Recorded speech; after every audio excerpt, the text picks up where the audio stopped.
Hello and welcome to the screencast that is designed to introduce you to the role of the supervisor in DESC. First of all, thank you so much for volunteering for this role. I believe that you'll find it very interesting, very intellectually satisfying. Many of the students at DESC produce excellent EPQs. They rely on their supervisors, but at the same time, it's the kind of qualification where you get quite a lot back because you're not doing the work so much in this case, the students are. It is, after all, an independent project. So this will be quite a long screencast because I'm going to try and achieve quite a lot today, so please be patient. I'm going to go through the following 8 things. Why do an EPQ? I'm going to cover a little bit about the difference between the artifact versus the written report. I'm going to look in particular at your role, the role of the supervisor. And in order to do that, I'm going to touch on the assessment criteria, which are very important in the EPQ. I'm going to touch upon the idea of the timeline and project management. I'm also going to look at how students choose a title, because in this particular qualification, the student drives the learning. I'm going to be looking at project queue and the production log, and I'll tell you a bit more about that later. And I'm also going to be covering the idea of how to record learning as evidence for when we go through it as assessment, okay? So first of all, just very briefly, why do we do the EPQ? Because one of your roles as a supervisor is going to be to encourage the students to stick at something. And at DESC, we don't really do very much coursework at GCSE anymore, as that's been eroded by various governments. We don't really do very much project work or independent studies. So the EPQ is a really valuable stepping stone towards university-style learning in which the students show independence and self-regulation. And it's very much, as I say, excellent preparation for university. They're going to learn how to write a dissertation. They're going to learn things like scholarly referencing. As I say here, they get up to 28 UCAS points. In fact, nearly half of our students last year got A stars. So that's more than a grade A at AS level. So it can be valuable in terms of getting students into university. But most of all, this is one of the few times when students can really show passion and curiosity. Because as I said previously, they're going to be able to choose their own title. And really, they could do it in virtually any researchable area at all. And of course, if you do this, this is of great benefit to your UCAS personal statement, and also to essays of motivation for Canada and for Holland, etc., because you're able to evidence wider reading and what we call kind of supercurricular knowledge. So the EPQ is extremely valuable in terms of establishing passion and curiosity and aiding the university application. And of course, it's one of the few times when students are actually able to apply knowledge that they learn. In particular, they're able to do things like primary research, so they'll be able to conduct their own surveys if they want to go down that line, or to interview people. And if they're statistically driven, they're able to do stats studies, etc. They're able really to show an incredible degree of imagination, which is often very lacking elsewhere in the British curriculum. So what is the outcome of the EPQ? As I said at the beginning, there are 2 different things. The first, and by far the most popular in DESC, is a 5,000-word research paper, which we call a written report. And this obviously constitutes extensive research. Students should be looking at least 20 articles, many of which are journal articles. And they need to be referenced properly, and they need to be supported by a proper research log. The other, as you can see from this particular artifact here, which is an early drone, is it is possible for students to make an artifact as long as they're able to evidence that they did a great deal of research. And this needs to be supported by a report of at least 1,000 words. I would say more like 3,000 words in order to hit the higher grade levels. So let me tell you a little bit more about artifacts, because they're a little bit more tricky than research reports. Well, artifacts have to have, as I say here, a very clear research aim. The artifact must be constructed to do something, and that might be in order to test a hypothesis. It might be in order to, say, put together an artwork that raises consciousness. It may be to build something that works. The key thing is that it has to have a very clear research aim, and at the end of the construction process, the artifact must be evaluated. And these processes must be written about in terms of the written report, okay? The students who construct an artifact must show that there is a huge research base. That research base needn't only be reading, it can actually be going on to the web, looking in chat rooms, it could be working with industry experts. I'm going to talk a little bit in a moment about a boy who built a motorcycle last year, and I'll show you a little bit more about that. And as I say, at the end of it, when the artifact is constructed, the written report must evidence this research process. So one of the key things about the artifact is they must show that they conducted this reading, etc., that informed the design. Now, here is an example of a boy last year, Will McBride, who bought a motorcycle, a Ducati S2 from Italy. He had it shipped over. And as you can see, it was in a state of complete disrepair. It's an extraordinary artifact project because in this case, many of the parts were unavailable. And what Will had to do was strip the bike down, remake it, and in some cases actually make the parts using existing parts.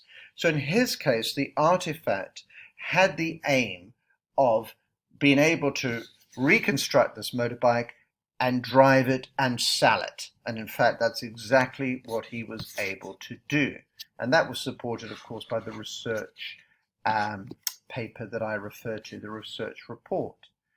Now, in terms of the artifact versus the written report, let me tell you a little bit about how those two projects differ in terms of the audience that the various components are written for. So first of all, in terms of the artifact itself, this will vary according to the audience, okay? So the audience of an artifact might even be primary school children or junior school children. I've had a student before who's done an artifact which introduces quantum physics to young students in year 7, for instance. So the artifact has to identify the audience that it's targeting. The actual artifact report that shows the research is written for an expert audience. So that should have a lot of technical detail, etc. As part of the EPQ, I'll be telling you more about this at a later stage. Students also do a presentation. And in the past in DESC, we've done a presentation to the public. Now with COVID, we won't be able to do that anymore. The presentation is different from the artifact report in so much as it's targeted for a lay audience, as opposed to the expert audience of the report. And the production log that I'm going to tell you more about, which is a kind of written record of the whole of the project, the research, the initial planning, all the way through to the final printing up of the EPQ, that is written for the examiner. Now, students who do the 5,000-word written report, they write their report for an expert audience.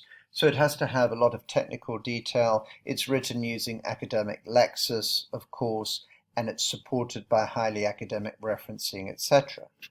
Like the artifact presentation, the presentation for the report is for a lay audience. It has to explain to people and make it clear to those people who don't know about the technical aspects of this particular subject. So in the case of, if I just go back to Will's motorcycle, he wouldn't be able to go straight into highly technical detail in terms of his presentation for the artifact, because you'd be expected to make it comprehensible to a normal audience. And once again, the production log is written for the examiner, so the examiner can actually follow the whole rationale and the process of the project. It's a kind of roadmap to the project, okay? So now I'm going to go through your role as the supervisor.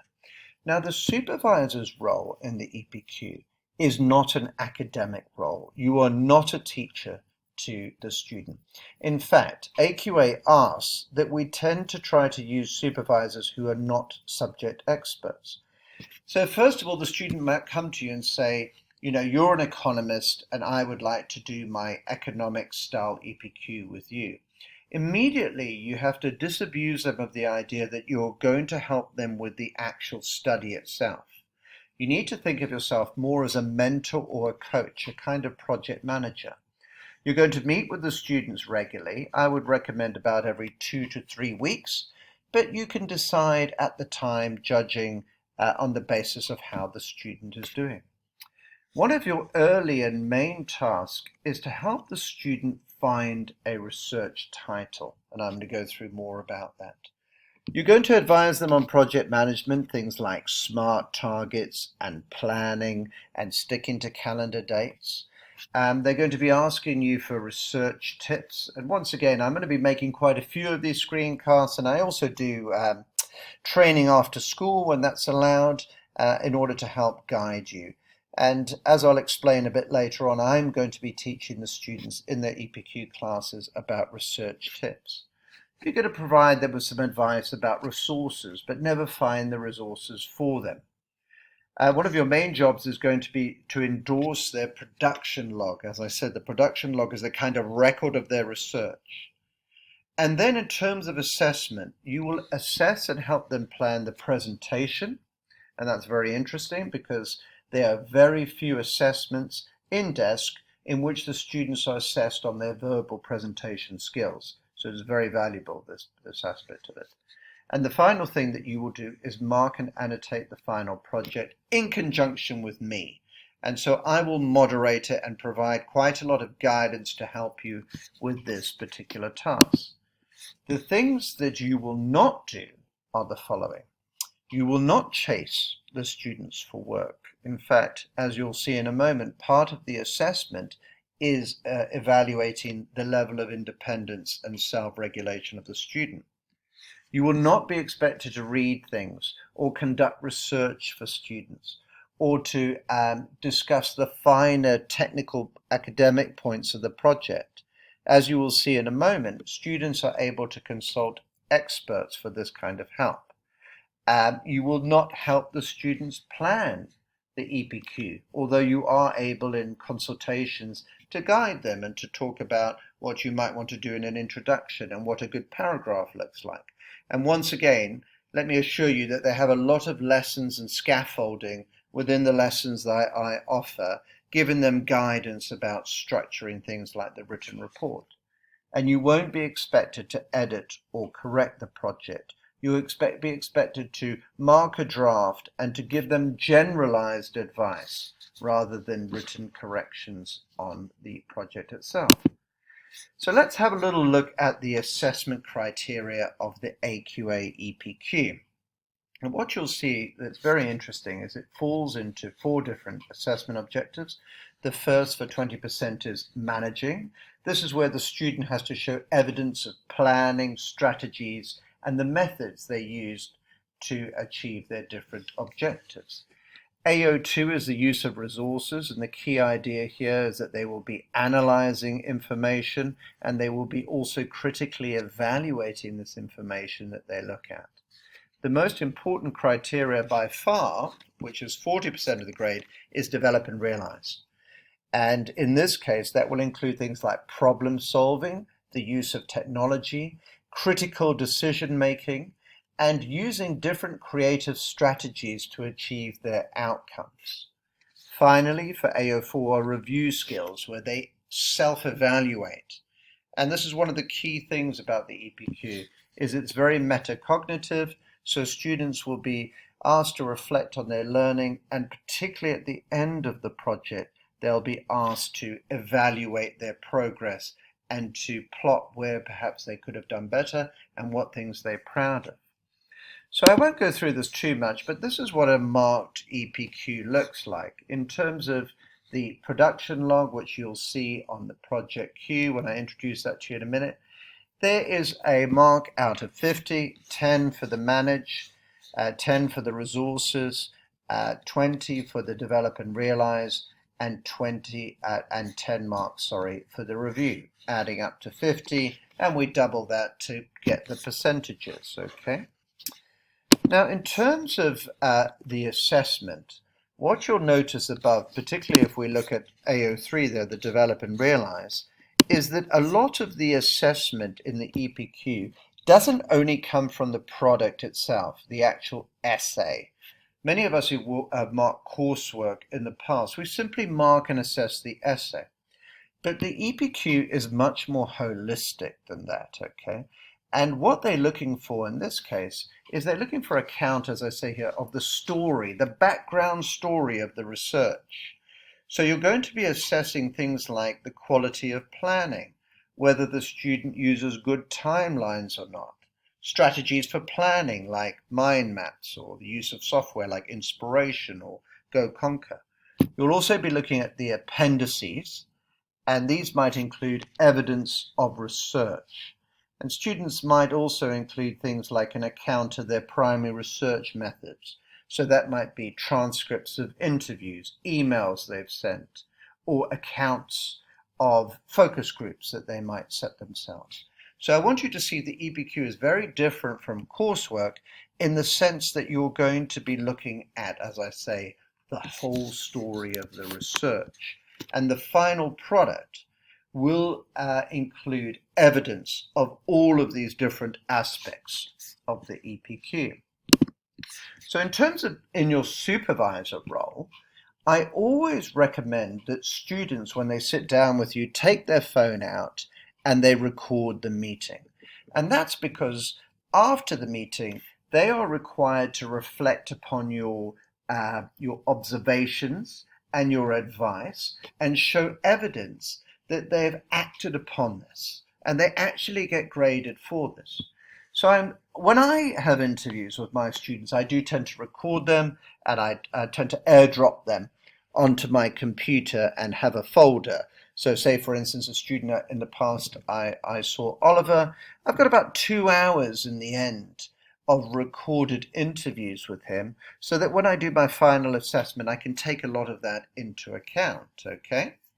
So from these meetings, as I say here, what the examiners are looking for is evidence of dialogic learning. They want to see that they learned things from the conversations, okay? They also want to see that there is a careful record of learning, and that is going to be evidenced within Project Q, as I'll show you in a moment, within the production log. And students have the option of using a kind of journal or some form of note-taking, which once again serves as evidence to the examiner that they have kept a record of their journey throughout the EPQ. Now, going back to this idea of your role as a supervisor, I just want to remind you that your role is not academic. It's not one of teaching or tutoring. So what do the students do? Well, they are actually allowed to enlist expert help. And there are a whole variety of ways of doing this. They can go and see subject specialists. So in the past, I've done EPQs into things like quantum physics, into maths, into psychology, all sorts of areas that I don't know about. And what I have done is I've sort of facilitated meetings with subject specialists when I don't know what I'm talking about. I've also encouraged some of the students as a supervisor to seek help from academics. I've had students who've looked into things like the Spanish Constitution, and together we've looked at the possibility of contacting legal experts, and we've had some of the emails translated into Spanish, for instance, and we've had fantastic results sometimes. Most of the time you won't necessarily hear back from anyone. They can also use technical advisors. So if I go back to the Artefact project that I talked about before, Will McBride reconstructing this motorbike, he went and met people from Harley Davidson, and he talked about some of the components. And even though it was a different motorcycle manufacturer, they were able to give him some expert advice in that respect, okay? Students could also use consulting specialists. For instance, architects, or lawyers, or doctors. So the students are actually encouraged to elicit expert help, and this is why you are not required to help them. What you can do is talk through the experiences they have with these experts and get them to reflect upon the significance of those opinions, but as I say, you are not there to directly teach them. So I've spoken a little bit about the production log, and I'm going to tell you a little bit more, okay? So it records the student's journey throughout the project, as I say. And the EPQ is a project-based, process-based qualification. And by process-based, it means that you are assessing all of the processes that went on in the background in addition to the final product, okay? And the production log is an interesting document because it does chart the student's progress all the way from the initial ideas, which is their first entry, to the final outcome, the artifact or the essay, and the evaluation stage is the final thing. And I'll be showing you a little bit more of that in a moment, okay? So it's extremely important that the supervisor reminds students that this document, the production log, is as important, if not more important, than the project itself, okay? Now, we in DESC are very fortunate because we subscribe to Project Q. And Project Q is an online database in which we store all the production log evidence. You as a supervisor will be linked to your student and you can at any time view their progress online, okay? And later in the project, I'll be making another of these screencasts in which I give more evidence and more tutoring about how Project Q works. But for now, the most important thing is to get you onto Project Q linked to your students, okay? And on Project Q, you will have this complete record of the EPQ. And when the student is completely finished Project Q, you will download and print the project, getting ready for it to be assessed, okay? So in terms of our latest course, you will go onto Project Q and you can use your sign in with Microsoft 365 in DESC, and that will mean that you don't need to log in each time. If you have any difficulty getting onto the system, you can email me and Sonia Rossetti, and she's sixth form reception at DESC, and together we'll make sure that you are properly linked to your student, okay? The course for this year, I've called the course DESC EPQ 2021 because the students will be finishing in 2021. And if ever you have any difficulty finding the course, you need two different numbers. The first is the course center number, okay? The course center number is just the AQA center number. These are the two numbers that you'll need. Firstly, the course reference number, 2688. And you'll also need a course code, and that is 03185. These two numbers here will allow you to access the course at DESC. Now, moving away from Project Q, I think I'll just give you an idea of the kind of EPQ timeline because it's just over a year. So students will start their planning now in September, and in October they will formally record their initial ideas in Project Q. In December, they will fill in the candidate proposal. This is when they formally choose a title. In January 2021, they will plan out their program of study, and I'll be teaching them how to do Gantt charts and timelines. By June, just before they go on holiday, they will fill in a mid-project review. And this is very important because at this stage, they will decide their final title and it cannot change after that. We encourage the students to finish a draft during the summer because that's the time when they have most time to sit down and write extensively and at length without interruption. We're looking for students to hand their first draft in early September. You will give them some feedback at that point, and immediately they will start planning their review. That is their redraft of it, okay? So the report itself, the 5,000 word report or the artifact report should be finished in October. And then in October, they'll be delivering a presentation. And the final stage will be completing a production log and then handing everything in for November of 2021, all being well. In terms of the AQA, this is how they represent it. The students do the taught skills And as they're doing that, they're completing the project. AQA usually recommend this project should take about a year, and it begins with, as you can see here, the choice of initial ideas. The candidate proposal is when the student decides their title.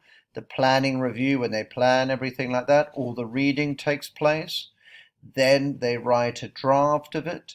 Then they fill in the project product review. That's when they get the feedback from you. They do a presentation, and then they reflect upon the whole EPQ. And now moving on to a very important topic. This is the idea of finding an appropriate title for the EPQ. I just want to tell you a little bit of the background that students need to consider in this process. First of all, it needs to involve research beyond the curriculum. And that leads into the second point. It must avoid curriculum duplication. So say, for instance, a student is studying the Russian Revolution in history. The EPQ must extend beyond what they've covered in the curriculum. It mustn't duplicate what is there. This is extremely important, because if the AQA find out there's duplication, they will cancel the project immediately. Now, the title needs to be very specific and not broad. So students can't write about genetic information. They can't write about, say, the Russian Revolution either. They'd have to talk about a particular event in the Russian Revolution. If they're writing about genetics, they'd have to be pretty specific about it. A very important point is that the title should not be descriptive. It should involve argumentation. So they need to choose an area in which there's a clash of opinions, so that they can examine why there's a clash of opinions, and they can evaluate which one they think is better. That's why the title should be in the form of a question, a discussion, or an argument. It should never be something like a history of the Russian Revolution, because that would simply give lots of information. The student needs to check that there is sufficient source material. So one of the first things that you'll do when the students come to you is to ask them to reveal their evidence to you, how much they've been reading. Show us the research that you've done. Tell me about the research you've done. And is there enough there? Is there definitely an argument, a debate happening? And this is extremely important. The question needs to be answerable. It must be feasible that this can be asked, okay, and answered, I should say. So let's imagine a student says something like, should we believe in God? Well, it's a very difficult question to answer. So immediately, I think you should push them away and to look at a far narrower idea of a particular question. Now, I always introduce Bloom's taxonomy to the students. I like this particular representation of it because it shows at the top here that creating, evaluating, and analyzing always scores higher than just understanding, and beneath it would be remembering. So I think it's very important that you talk to the students that in terms of their essay, they must be analyzing the top over here. They must be touching these skills here rather than just giving lots of information. And the key one in the EPQ would be evaluating, so that you're judging statements by different parties. You're saying which argument is more powerful. You're putting maybe 2 or 3 arguments together, synthesizing them, and then examining them in terms of your own judgment. So I would suggest now that you pause this screencast and have a look at these titles now, and you decide quickly if you think that they would be good titles for an EPQ. Remember, as I said before, here's my advice. So you might want to look back at some of this advice now, and then go to the slide over here and pause it as I'm going to now. Briefly, because I'm mindful of time, I think you would come to some of these conclusions. A study of modern forensic methods, I think, is a little bit too vague. It's not a question, and it may not have a debate, so not an advisable title. Apple's influence on technology would be a terrible EPQ because it's so massive and wide, and once again, it doesn't really involve a question. How far are graphemes a revolutionary material? Is an EPQ that was done by a student of ours, Amika, the ex-head girl, and she got to Oxford, so it must be a good one. British propaganda in the First World War is a potential EPQ, but really that needs to be rephrased into some kind of question to ensure that there would be a debate there. Is stem cell research a good thing? I think a little bit vague. You'd probably want to narrow that title down and say do something like stem cell research into spinal reconstruction or something like that, because the question then becomes much more answerable. Is psychopathy ultimately a genetic phenomenon? That's a possibility. Students have done that before. That might be something that you could narrow down a little bit further. Arguments for nuclear disarmament, I think that's a little bit vague, and you'd probably want to have a date for it or situate it in a particular country or context. The Great Divide, to what extent can income inequality be overcome in Brazil? This was actually a very good EPQ title, and it was successfully done by a student in the college. How does architecture influence fashion is not an answerable question. Are we talking about the pyramids in ancient Egypt or whatever? That one would need to be narrowed down and placed in a specific context for that to be an answerable question. So I hope you get the idea that one of the things that you will be doing as a supervisor is talking to the students and making sure that the title that they choose is answerable. As always, I am welcome to help in this regard, so please email me or pop in at any stage if you want some advice. So what do we want the students to do? Just to reiterate, to identify an area which is specific. Make sure that it goes beyond the curriculum. They need to begin research immediately, getting together a big fat folder of all of their research articles, and that will show them that the project is feasible. They need to make sure, of course, that there's a debate at the center of their project. They need to take careful notes, ensuring that they keep a record of page numbers, authors, and studies. This is extremely important because they will be expected to accurately and carefully reference the entire paper at the end. So they need to read widely, carefully, and critically, and that's something that I'll be teaching them in the EPQ lessons. And they need to think of initial plan for their paper immediately. Okay, you can see I said yours because this is a slide I've used with students. So mind mapping and careful planning from the beginning. Now, in terms of the first thing that they will do in their production log on Project Q, this will be a record of initial ideas. Here's one from a few years ago. This particular student here is still a little bit vague. He says, criminal but beautiful, a study of graffiti and social control. And he's already starting to map out some ideas here. Later on, you'll see, if you look at his project, he does a comparative study between London's graffiti and Dubai's graffiti, and this was very successful. So the record of initial ideas in the production log can be quite vague, but immediately, even at this stage, you as supervisors should be telling the students to make sure that their project is going to be firmly rooted in research. So you'd already be asking them for titles of articles and websites that they're finding. After the initial ideas, and this would be in early December, the students are going to formally come up with a title. And that's why I gave you this exercise to think about, because later on in November, you will be discussing specific titles with them. And here's an example of one. To what extent does childhood trauma correlate with adult chronic illness?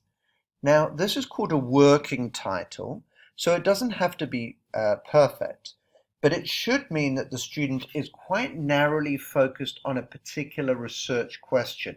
And that means that their reading and their research will be quite directed.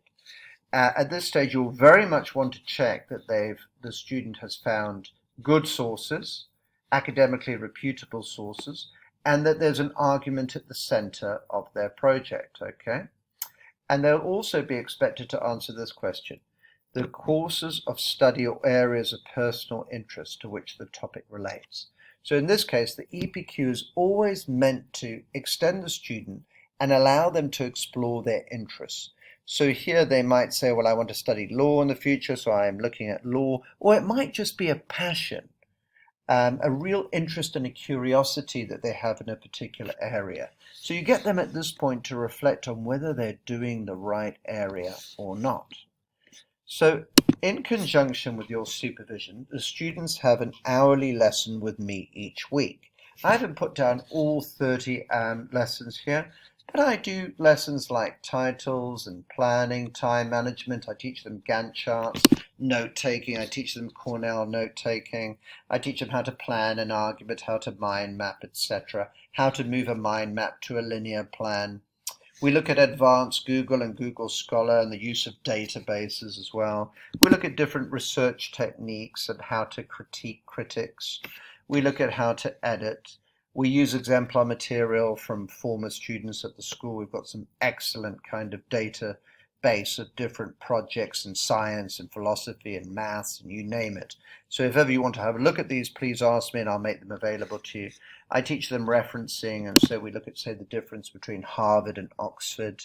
There's a lot of emphasis that we put on presentation skills and developing an exciting, interesting, and engaging presentation. Now, all of my lessons are available on SharePoint. So if ever you want to have a look at them, here is the address. You all have permission to download them and have a look at them. And you can use this QR code here if you want to access them. So that will give you an idea of what the students are studying. And what I intend to do this year is, say, email supervisors every 3 or 4 weeks, just telling them what skills we've been covering. Now, in YouTube, I'll make a little push here in case any of you want to watch some extremely dull screencasts. I have a large number of screencasts that I've done on the EPQ, as well as quite a few on philosophy and English and classics. And so you'll see I've done screencasts on planning, timelines, case study methodology, critical evaluation of sources, and lots on how to structure an EPQ dissertation. Now, in terms of Project Q, as I said before, the students will be writing all of their different entries here. So it'd be a very good idea for you to get used to Project Q and have a little bit of a flick through. You'll see here that you control and sign off on the different entries. So I'm going to do another screencast on Project Q. I won't say too much about this. But a new feature here on Project Q is that you also have the ability to comment next to the students' statements over here. Although I'm not sure that I'll be using this. I tend to prefer having interviews and meetings with the students, okay? And now we're coming to the end, so I really want to emphasize the importance of this, okay? That a lot of marks for the students come from listening to you and having really productive interviews with you. So they get marks in both AO3 and AO4. So if I quickly go back to the assessment objectives, just to remind you what those are. AO3 is the develop and realize, where they show the problem solving, critical decision making. And AO4 is the review, where they evaluate their learning, etc. So inside these meetings with you, or as a result of these meetings, they need to evidence these skills. And that's why, once again, I want to really emphasize that make sure the students are note-taking and listening to you, and that you have really productive discussions with them, because they'll always be asked to summarize the comments from their supervisor, and they'll be asked to show evidence that they've acted upon them. So there's always something like this: modifications I've made as a result of my discussion with my supervisor, and or comments from my coordinator. So that's me and you, and it could also, of course, be that subject expert that they are, consulting. So it's very, very important that students are recording these, taking notes, because, as I say, they're a very important part of the assessment. And then the final product, I'm just looking ahead now just to the end of the EPQ. Most EPQs are over 10,000 words long, because they will have a production log, which is often up to 5,000 or more words, okay? They will have an artifact report or a report, and that, if it's a written report, it'll be 5,000 words. Then they've got all of their references. They have to have evidence of their presentation, and many of them will have lots of appendices, as I detailed before. There are two excellent textbooks to help guide supervisors. So if you like, I have copies of these in my office. We don't have enough copies for all the students to have them, but if you would like these two, the first here is written by Christine Andrews, and she is our center coordinator. She marks and moderates our projects. And the other is the EPQ Toolkit by AQA. Both of them are excellent and will give you lots of ideas for supervision. And so in conclusion, we've covered a great deal today, and I must apologize for making this such a long screencast. My motivation in doing that was to really give you a comprehensive introduction so that you understood some of the rationale and some of the actual mechanics of the role. So we've looked at the advantages of the EPQ. We've looked at the differences between doing an artifact or a written report. We've looked at your role as a supervisor. We've looked at how important the assessment criteria is. We've had a look at the timeline and how it's going to work. We've spent a lot of time choosing a title because that is one of your main roles as a supervisor. We've had a little introduction to Project Q and said that we'll pick up on that later. And I've ended by talking about how important it is for the student always to think about evidencing their learning. So I'd like to end by once again thanking you. Over the years of doing this job, I've found the students so grateful to the teachers who go up and beyond on the EPQ.